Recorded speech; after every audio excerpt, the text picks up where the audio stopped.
नमस्कार, मैं जितेंद्र चतुर्वेदी। दक्षिण में एक नया सियासी समीकरण आकार ले रहा है जो सीधे तौर पर राहुल गांधी की अगुवाई वाले विपक्ष के लिए खतरे की घंटी है और एनडीए के लिए सियासी तौर पर एक बड़ी जीत का संकेत है। तब सवाल ये उठता है कि आखिर में क्या हो रहा है दक्षिण में और किस तरीके का समीकरण बन रहा है।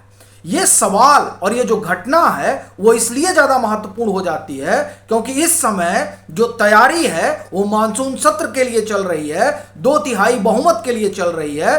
और जब ये कोशिशें हो रही हैं उस समय किस तरह से तमाम मुद्दे क्रिएट किए जा रहे हैं और उन मुद्दों के जरिए नरेंद्र मोदी की अगुवाई वाली सरकार को कटघरे में खड़ा करने की कवायद हो रही है। फिर चाहे वो राम मंदिर से जुड़ा हुआ मसला हो या मोहन यादव का, इन मसलों के जरिए एक विमर्श खड़ा किया जा रहा है और यह विमर्श जानबूझकर पैदा किया जा रहा है ताकि जो मानसून सत्र है उस मानसून सत्र में जिस योजना के तहत सरकार उतरना चाहती है उस योजना को डिरेल किया जा सके। ऐसे समय में दक्षिण में जो हो रहा है वो बड़ा महत्वपूर्ण हो जाता है, 2/3 बहुमत के लिहाज से भी और जो समीकरण बन रहा है उसके लिहाज से भी।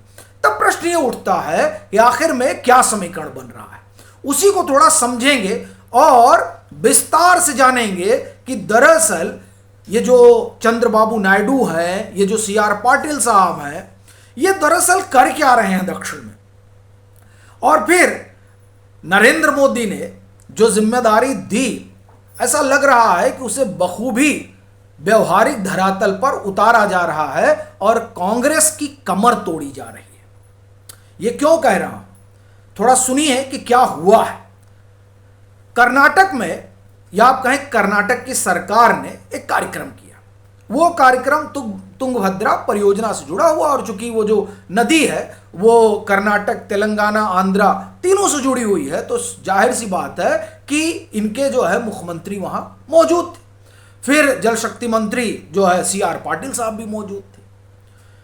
बड़ी बात यह है कि चंद्रबाबू नायडू का जिस तरह से स्वागत हुआ है वो स्वागत बड़ा है।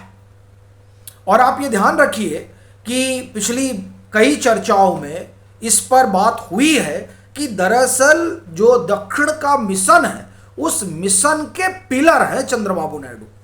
ध्यान होगा आपको कि पवन कल्याण को बाकायदे लगाया गया तेलंगाना के लिए।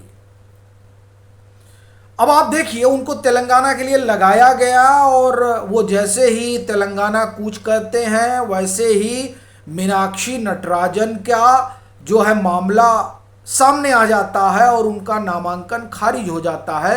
कहा जाता है कि कुछ कागज तेलंगाना से निकल कर आए थे। तो तेलंगाना से कागज कैसे गए ये अपने आप में बड़ा सवाल है, लेकिन जो सियासत है वो बड़ी है। अब हुआ क्या कि भाई मंच पर आप देखिए कौन है, एनडीए है और दूसरी तरफ कांग्रेस। मंच साझा हो रहा है। आप कल्पना कर सकते हैं कि ऐसा मंच हो सकता है। साहब ये मंच बना, DK शिव कुमार ने भूरी भूरी प्रशंसा की चंद्रबाबू नायडू की, चंद्रबाबू नायडू ने भूरी भूरी प्रशंसा की DK और रेवंत रेड्डी की। यह घटना यूं तो देखने में साधारण है, लेकिन साहब अगर आप राहुल गांधी के नजरिए से देखें तो यह असाधारण है और सियासी तौर पर बहुत मायने रखती है। क्यों, वो समझिए। ऐसा कोई भी शख्स उनके यहां, भाई देखिए क्या है ना कि आप एनडीए के साथ कुछ नहीं कर सकते। एनडीए के साथ जाने का मतलब, उनके साथ मंच साझा करने का मतलब आप जो है नरेंद्र मोदी के साथ खड़े हो गए और ये राहुल गांधी बर्दाश्त नहीं कर सकते। मजेदार चीज देखिए कि ये जोखिम होने के बाद भी DK और रेवंत रेड्डी CR पाटिल और चंद्रबाबू नायडू के साथ मंच साझा कर रहे हैं और DK कह रहे हैं कि भारतीय राजनीति के बड़े नेता चंद्रबाबू नायडू, और यह ध्यान रखिएगा कि यह जो घटना हुई है उस घटना के ठीक, यानी यह बात हम आपको 2 रोज पहले की बता रहे हैं, इसके ठीक आप एक तरह से कहें कि 1.5 महीना पहले प्रधानमंत्री नरेंद्र मोदी कर्नाटक और तेलंगाना के दौरे पर थे। ये बात 10 मई की है।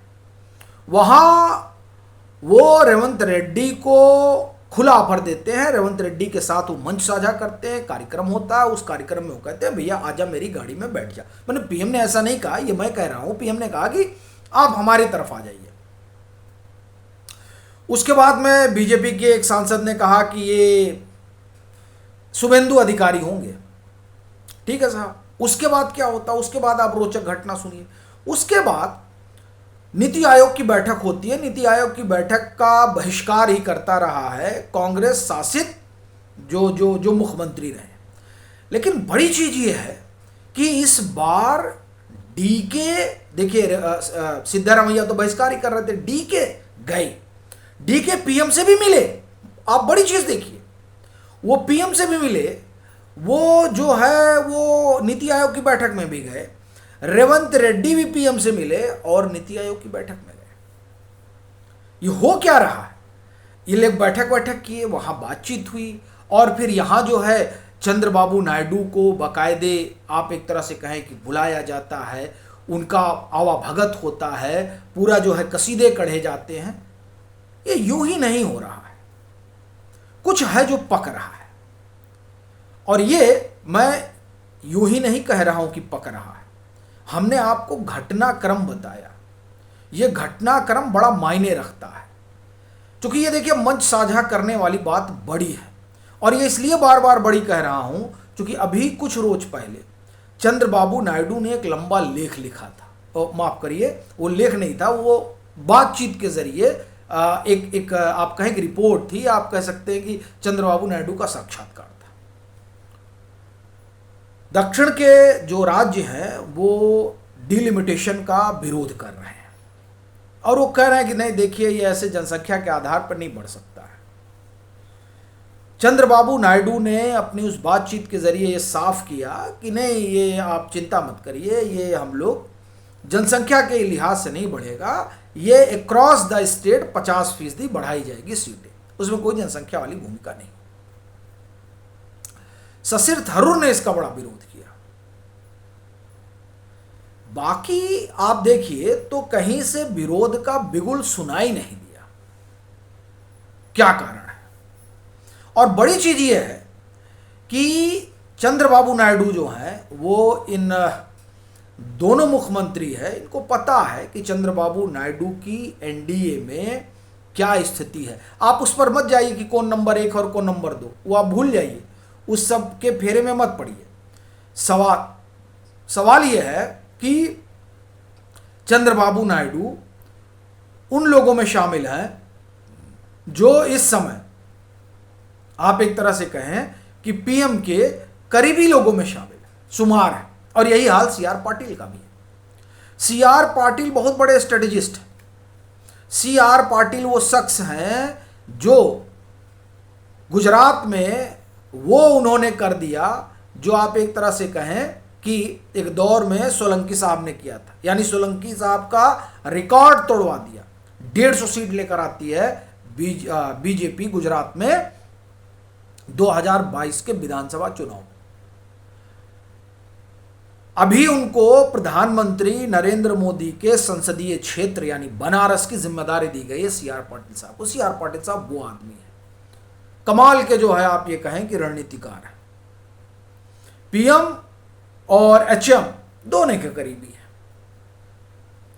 अब ये वहां देखिए वो जल शक्ति मंत्री है, वो बात अलग है, लेकिन अब यूं ही तो मंच साझा नहीं हो रहा है, यूं ही तो दो लोगों को नहीं बिठाया जा रहा है। मामला जो है वो राजनीतिक है और इसके जरिए एक समीकरण बनाने की कोशिश दक्षिण में एनडीए या आप कहें कि प्रधानमंत्री नरेंद्र मोदी कर रहे हैं।